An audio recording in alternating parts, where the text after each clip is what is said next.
ரெண்டு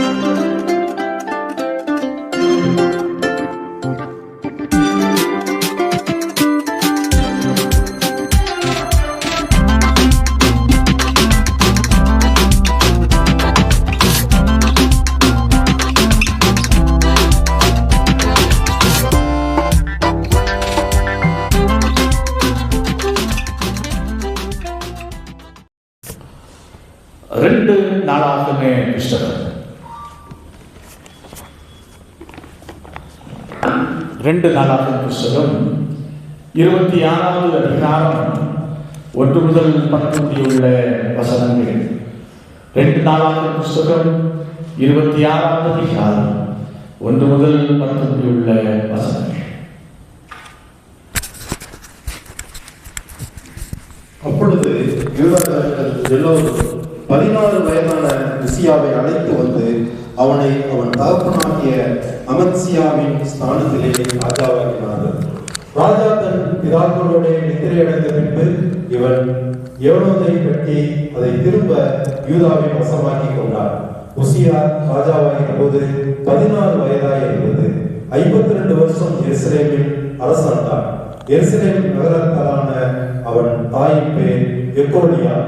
அவன் தன் தகப்பனாகிய அமத்சியா செய்தபடியெல்லாம் கர்த்தரின் பார்வைக்கு செம்மையானதை செய்து தேவனுடைய தரிசனங்களில் புத்திமானாயிருந்த சகரியாவின் நாட்களிலே தேவனை தேட மனதிறங்கி இருந்தான்.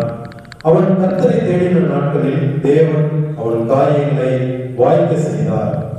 அவன் புறப்பட்டு போய் பெலிஸ்தரோடு யுத்தம் பண்ணி காத்தின் அலங்கத்தையும் எப்னேயின் அலங்கத்தையும் அஸ்தோத்தின் அலங்கத்தையும் இடித்து போட்டு அஸ்தோத் நாட்டிலும் பெலிஸ்தேருக்குள்ளும் பட்டணங்களை கட்டினான். பெலிஸ்தரையும் கூர்பாகாலிலே குடியிருக்கிற அரபியரையும் மெகினியரையும் வெல்ல தேவன் அவனுக்கு துணை நின்றார். அம்மோனியர் உசியாவுக்கு காணிக்கைகளை கொடுத்தார்கள். அவனுடைய கீர்த்தி ஏத்தின் எல்லை மட்டும் எட்டினது. அவன் மிகவும் பலன் கொண்டான். உசியா எருசலேமிலே மூளை வாசல் மேலும் பள்ளத்தாக்கு வாசல் மேலும் அலங்கத்து கோடிகள் மேலும் கோபுரங்களை கட்டி அவைகளை பலப்படுத்தினான். அவனுக்கு பள்ளத்தாக்கிலும் சமபூமியிலும் அநேகம் ஆடு மாடுகளும் மலைகளிலேயும் வயல்வெளியிலேயும் பயிர் குடிகளும் திராட்சை தோட்டக்காரரும் உண்டாயிருந்தபடியினால் அவன் வனாந்தரத்திலே கோபுரங்களை கட்டி அநேக துறவுகளை வெட்டினான். அவன் வெள்ளாண்மை பிரியனாய் இருந்தான் என்பதை.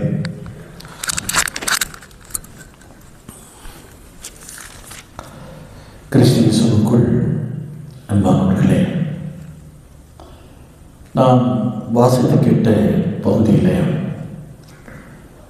ஒரு அருமையான ஒரு மன்னனை குறித்து, ஒரு அரசனை குறித்து நாம் வாசிக்க கேட்டோம். அந்த மன்னனுடைய பெயர் உசியா அப்படி என்று பெயர். அவருக்கு இன்னொரு பெயரும் இருக்கிறது, அசரியா. அது 2 ராஜாக்களின் புஸ்தகம் 15வது அதிகாரத்தை வாசித்து பார்க்கும்போது கண்டுகொள்ள முடியும். யூதாவினுடைய 9வது ராஜா. எத்தனாவது வயதிலே பதவி ஏற்கிறான்னா, 16வது வயசுல மன்னனாக முடிசூட்டப்படுகிறார். 1-2 ஆண்டுகள் அல்ல, 52 ஆண்டு காலம் சிறப்பான ஒரு ஆட்சி செய்த ஒரு மன்னன். அவன் காலத்திலே தேசம் செல்வத்தினால் நிறைந்திருந்தது. பொருளாதாரத்திலே சிறந்து விளங்கியது. வேளாண்மையிலே தலை சிறந்து நின்ற ஒரு தேசமாக இருந்தது. புதிய புதிய கருவிகளை, ஆயுதங்களை கண்டுபிடிப்பதிலும் தலை சிறந்தவனாயிருந்தான். பாதுகாப்பு மிகுந்த தேசமாக இருந்தது. மட்டுமல்ல, கணம் மிக்க ஒரு மனுஷனாகவும் இந்த உசியா இருந்தான். தேசம் அவனுடைய ஆட்சியிலே சுபிச்சிருந்தது. 1-2 ஆண்டுகள் அல்ல, 52 ஆண்டு காலம் சிறப்பான ஒரு ஆட்சியை வழங்கினார். அதற்கு காரணம் என்ன பாருங்கள். வேதம் மிக தெளிவாக சொல்கிறது.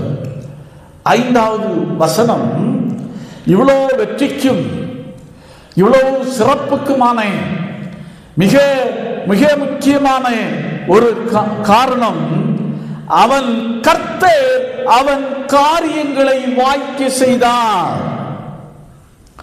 5வது வசனம் சொல்லுகிறது, கடவுள் அவன் காரியத்தை வாய்க்க செய்தார். அடுத்ததாக 7வது வசனம் சொல்லுகிறது, பெலிஸ்தேயரோட தேசங்களில் அரபியர் மெகுனியரை வெல்ல கடவுள் துணை செய்தார். கடவுள் துணை செய்தார். இப்படி கடவுள் காரியங்களை வாய்க்க செய்தபடியினாலும், கடவுள் அவனுக்கு துணை செய்தபடியினாலும் 1-2 ஆண்டுகள் அல்ல, 52 ஆண்டு காலம், 52 ஆண்டு காலம் தேசத்தை சிறப்பாக ஆட்சி செய்ய முடிந்தது. தேசத்தை சுபிட்சமாக வைத்திருக்க முடிந்தது. அதை குறித்து 8வது வசனம் சொல்லுகிறது, அவன் எப்படி இருந்தானாம், அவன் கீர்த்தி எகிப்தின் எல்லை மட்டும் எட்டினது, எல்லை மட்டும் எட்டினது என்பதை வேதம் 8வது வசனம் சொல்லுகிறார். அப்பேற்பட்ட ஒரு சிறப்பு மிக்க மனிதனாக, ஒரு அரசனாக இருந்தான். காரணம், கடவுள் அவனோடு இருந்து எல்லா காரியங்களையும் வாய்க்க செய்தார். கடவுள் அவனுக்கு துணையாக இருந்தார். அதே கடவுள் இன்றைக்கு நம்முடைய வாழ்க்கையிலே, நம்முடைய தனிப்பட்ட வாழ்க்கையிலே, நம்முடைய குடும்பத்திலே, நம்முடைய இல்லத்திலே அவர் செயலாற்ற விரும்புகிறார். நம்முடைய வாழ்க்கையை சுபிட்சமாக வைக்க விரும்புகிறார். நம்முடைய இல்லத்தை சுபிட்சமாக வைக்க விரும்புகிறார். செல்வத்திலும் பொருளாதார ரீதியிலும் ஆன்மீக ஆசீர்வாதங்களிலும் பாதுகாப்பிலும் சுபிட்சமாக வைக்க விரும்புகிறார். அப்படின்னா கடவுளுக்கு துணை நமக்கு தேவை. கடவுள் நம்முடைய காரியங்களை வாய்க்க செய்யணும். அப்போ அதற்கு அடிப்படையாக இந்த உசியா மன்னனுடைய வாழ்க்கையில் இருந்த காரியங்கள் என்ன என்பதை மாத்திரம் உங்களுக்கு 2 காரியங்களை உங்களுக்கு முன்பாக வைக்க நான் ஆசிக்கின்றேன்.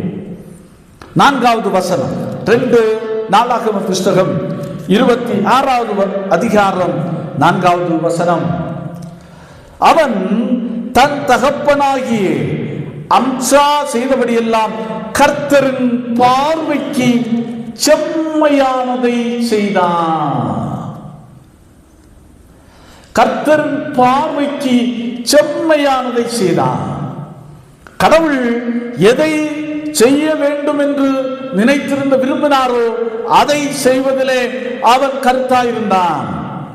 கடவுள் எதை செய்ய வேண்டும் என்று தம்முடைய வார்த்தைகளாலே தம்முடைய பெற்றோருக்கும் முன்னோர்களுக்கும் திருமணம் பற்றினாரோ அதை அவன் தன்னுடைய வாழ்க்கையிலே அவன் செய்தான். நேர்த்தியாய் செய்தான்.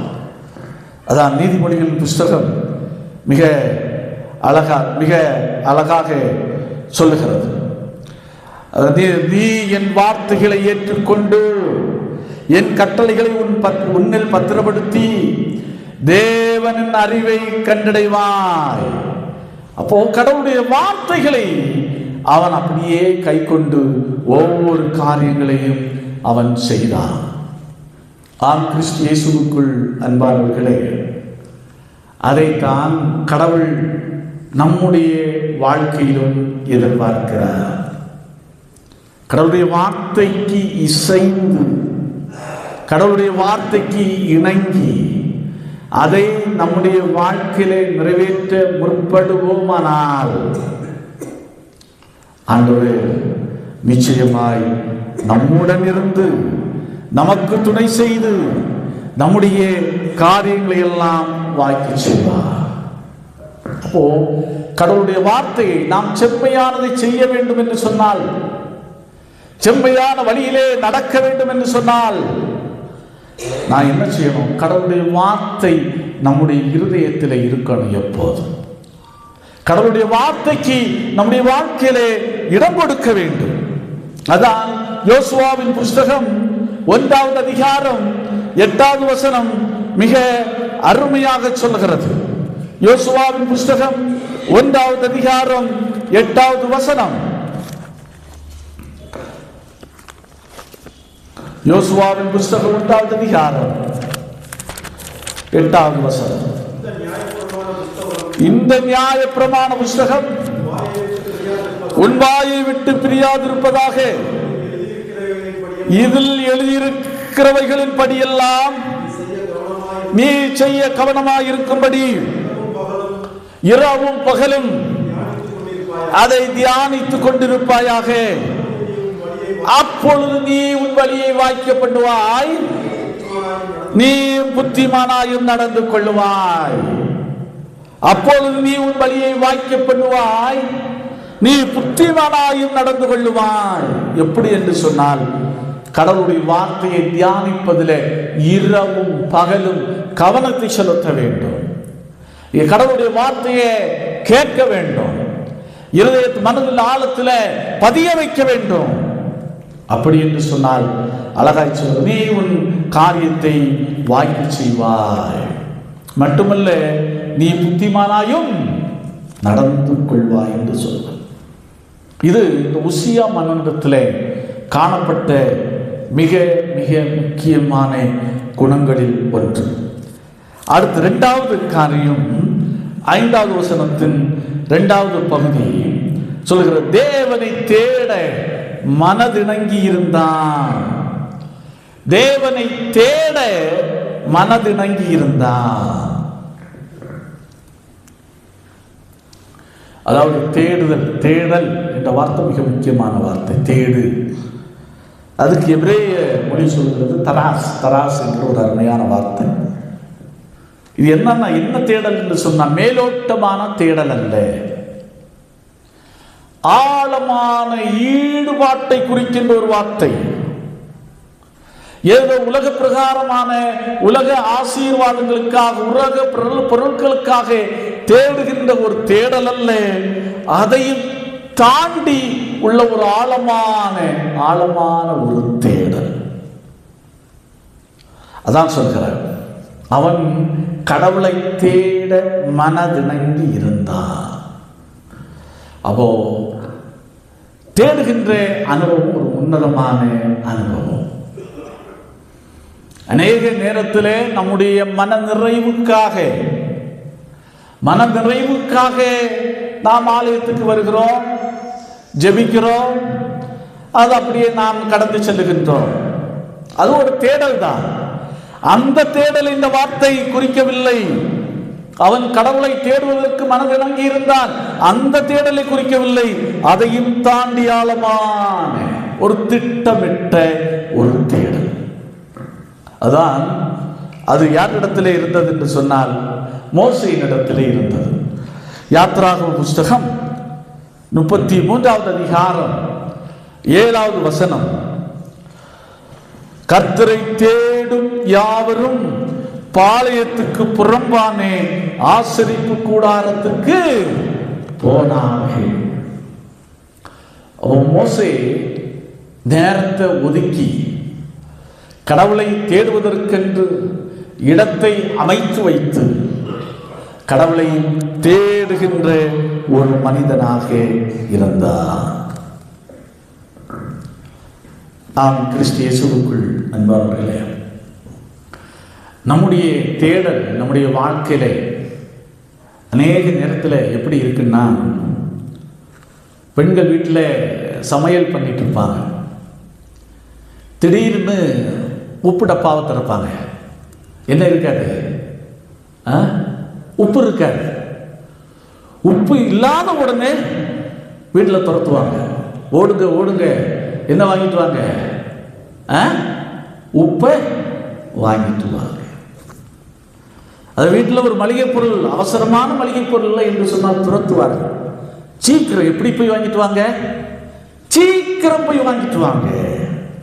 அதே போலதான் கடவுளை தேடுகின்ற எதுவும் நம்முடைய வாழ்க்கையில எப்படி இருக்குன்னா இப்படிதான் இருக்கு. ஒரு சிக்கல் வந்துருச்சு, ஒரு போராட்டம் வந்துருச்சு, எதிர்பாராத ஒரு நெருக்கடி வந்துருச்சு, அப்பந்தான் ஞாபகம் வருது, லாக்கண்டு சர்ச்சுக்கு போய் நிறைய நாளாகி போச்சுப்பா, இன்னைக்கு எப்படியாவது போகணும். ஏன்?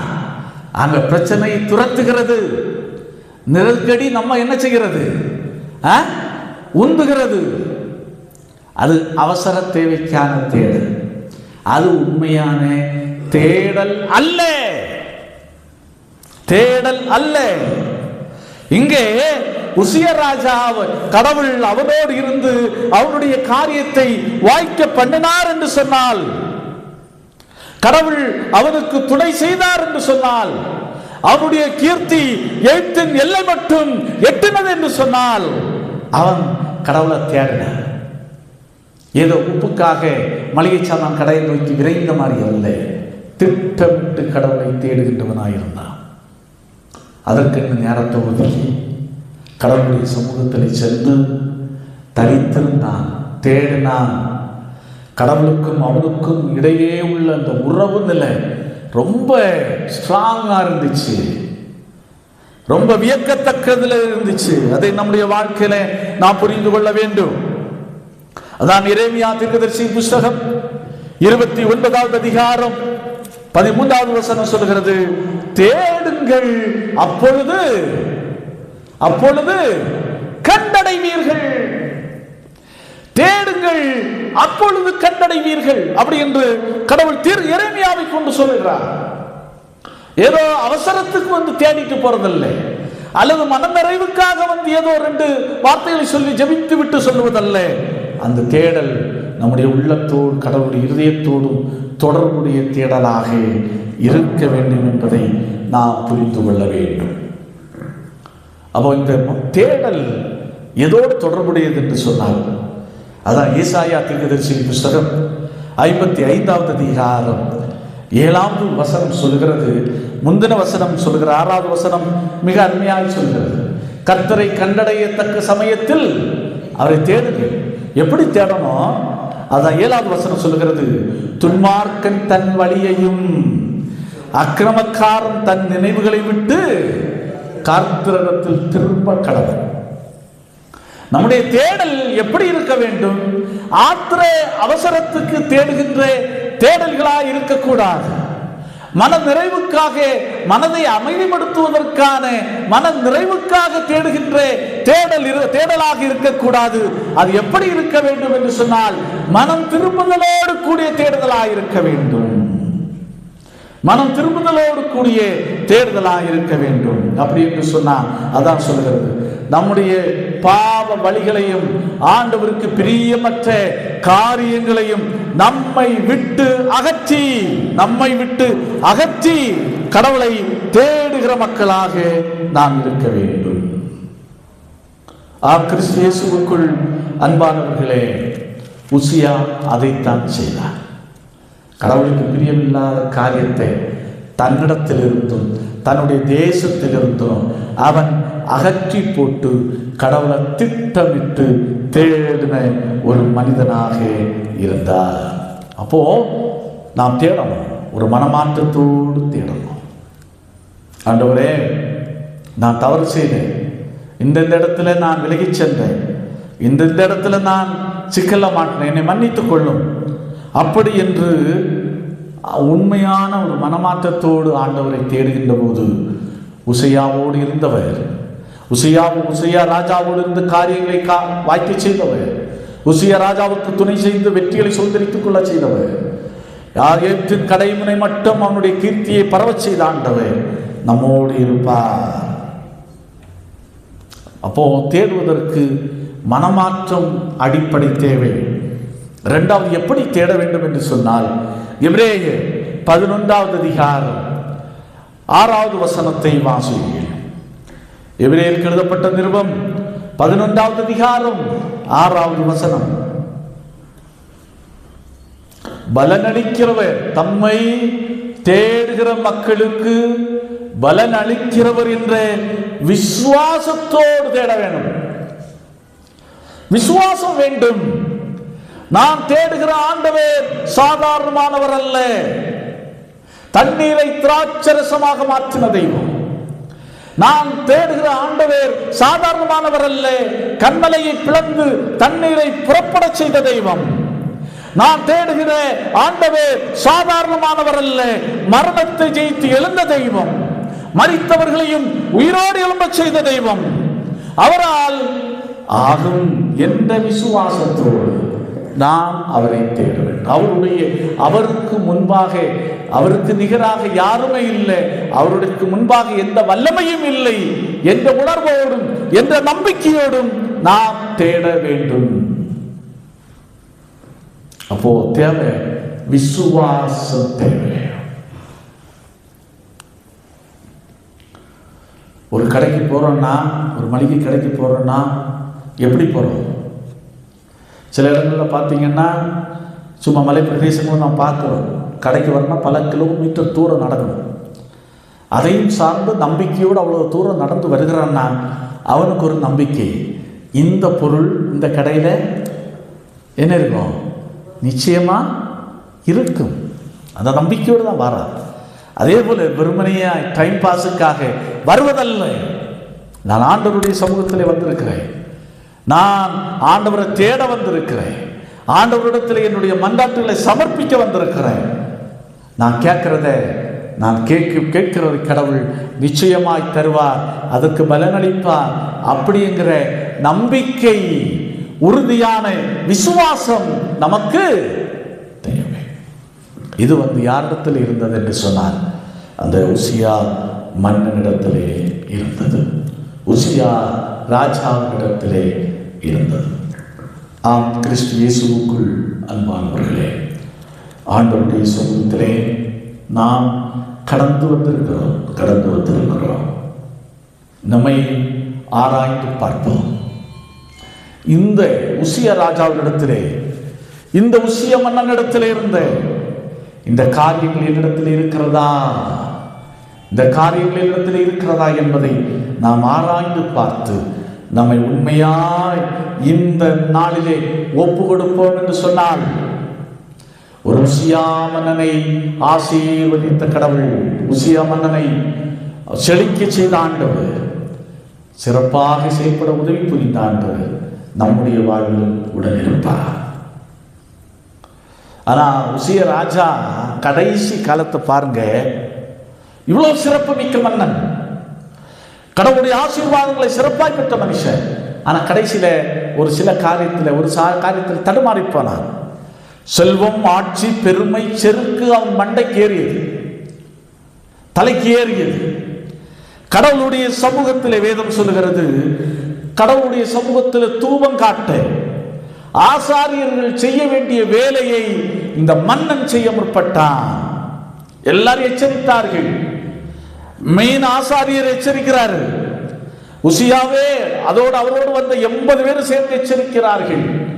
உசியாவே, கர்த்தருக்கு தூபம் காட்டுகிறது உமக்கு அடுத்ததல்ல, உன்னுடைய காரியம் அல்ல. எச்சரித்தார்கள்.